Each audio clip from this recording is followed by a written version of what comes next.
What's going on, everybody? It's your boy Spencer taking a look at the new Beetrooper archetype. I briefly tried to look into some other insect support because I'm just not super familiar with it.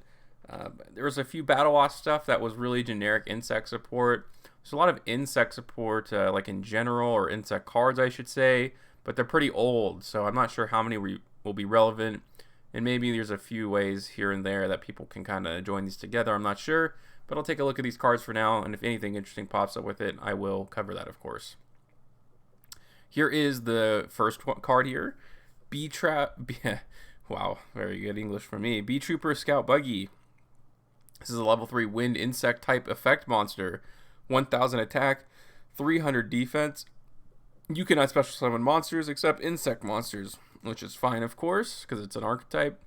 If this card is normal or special summon, you can special summon one Beetrooper Scout Buggy from your hand, deck, or graveyard. Wow, pretty nice, huh? You can only use the effect of this card's name once per turn. It's a good start.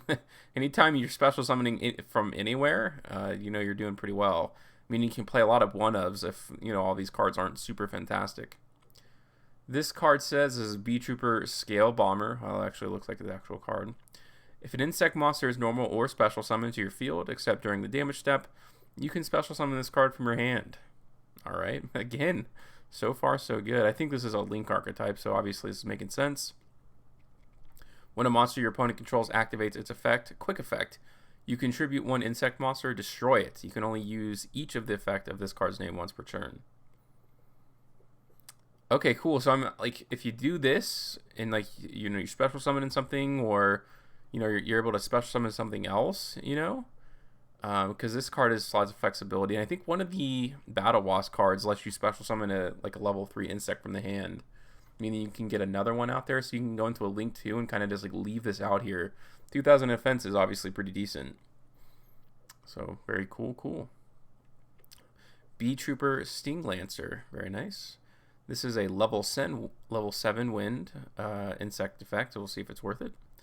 2400 attack, 1800 defense. During the main phase, quick effect, you can target one insect monster in your graveyard and one monster in your opponent's graveyard. Special summon this card from your hand. Oh, wow. Okay, jeez. And if you do, place the targeted monsters on the bottom of the decks. Oh, wow. That's actually pretty good, right? Quick effect, you can shuffle something from your opponent's deck, or a monster, I should say. Okay, cool. If this card is normal or special summoned, you can add one Beetrooper spell or trap from your deck to your hand. I mean, this is better going second, obviously, because you may not be able to. Unless they have a hand trap, it's just not going to happen. But nonetheless, I think that's a really good kind of disruption, and you know, I guess decent attack stats. Sure, why not? Okay, nice. They have a Link 2, up and down arrows. It's pretty interesting. Materials 2 insect monsters. Okay. You cannot special summon monsters except insect monsters, which is fine. You can only use each of the following effects of this card's name once per turn. During your main phase, you can immediately after this effect resolves normal summon one insect monster. Alright. Especially if they're like combo enablers too. If this card is in your graveyard, you can banish 3 other insect monsters from your graveyard. Special summon this card, but banish it when it leaves the field. So obviously as of right now, there's no Link 1, which may change, who knows. But still pretty cool, especially just a Link 2, and then you can keep going, because this is a Link 4. So we'll see if, I guess it all depends on how good this one is, really. Because this by itself, you know, doesn't really do much for you, because you're locked into insect monsters. Link 4, Earth Insect Link Effect Monster, Giant Beetrooper Invisible Atlas. 3000 attack, alright. Well, this is just 2 insect monsters. Again, it's very nice that it's generic and doesn't say Beetrooper. Some archetypes really hurt themselves by doing that, I think. While this card is Link Summoned, while this Link Summon card is 3000 or less attack, okay, your opponent cannot target this card with card effects. Also, it cannot be destroyed by your opponent's card effects. Alright, I guess it's like a boss monster in a sense. You cannot special summon monsters except insect monsters, which is kind of silly because it's already been restricted so many times otherwise. You contribute one insect monster, then activate one of these effects. Special summon a Beetrooper from your deck. Alright. Which is really cool, right? Because if you're able to just special summon one insect monster, you know, you can go into this actually to go into your spells and traps. You can. This actually gets a lot better, right?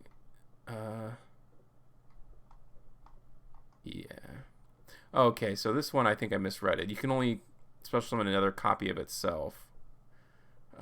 But still, that's fine, because you can actually go into Beetrooper Sting Lancer, if I'm not mistaken. Any of these? Yeah, any Beetrooper monster from your deck. So, okay. This card gains 2,000 attack until the end of the turn.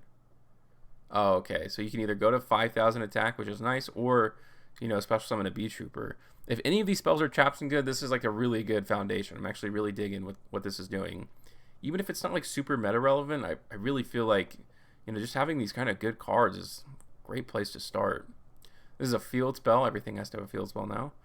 You can target one Beetrooper monster in your graveyard, special summon it. That's a weird effect for a field spell. But it cannot attack this turn. Also, you lose life points equal to its original attack. Who cares? Which is actually cool because like this, I guess, counts as that too. If a face-up insect monster you control is destroyed by battle or card effect, you can special summon a Beetrooper token. You can only use each of the effects of this card's name once per turn. Which is, sure. Not the greatest thing in the world, but I guess, having a monster reborn on top of, I guess, having tokens, because these obviously accept tokens as part of their materials, is pretty cool. Not so much, like, there's not so much disruption, I'd say, like, obviously, like, outside of this card, so we'll see what we finish off with here. With this trap card. Beetrooper Fly and Sting. Counter trap card. When your opponent activates a monster effect, while you control a Beetrooper monster, negate the activation, and if you do, destroy it. It's kind of nice that you don't have to like tribute a Beetrooper monster. During your end phase, if this card is in your graveyard and you control an insect monster with 3,000 or more attack, you can banish one insect monster from your graveyard, set this card. You can only use one Beetrooper effect per turn and only once that turn. It's a little disappointing considering that the Salamangreat card definitely doesn't have that kind of restriction, I don't think. But nonetheless, it's nice to have two forms of monster negation, because you could special summon, with the giant Beetrooper here to give yourself to 2,000 in defense. Or you can special summon this from the deck too, and when that happens, you can search out the trap card. Obviously the archetype isn't like finished. There's going to be a lot more cards that come out for it, but again, I think this is one of the better archetypes that I've looked at from kind of the new wave that's been coming out. This kind of came out of nowhere, but Dawn of Majesty, again, really nice set. This is shaping up to be, I think, one of the better ones. And when it's all finalized, I'll do like a whole video on every single card in it. And I'll probably review these cards again in case you missed this video. And, I like to do those podcasty type of stuff when sets come out. But let me know what you guys think about Beetroopers in the comment section down below. Other than that, that's going to do it for today's video. And I'll see you guys next time.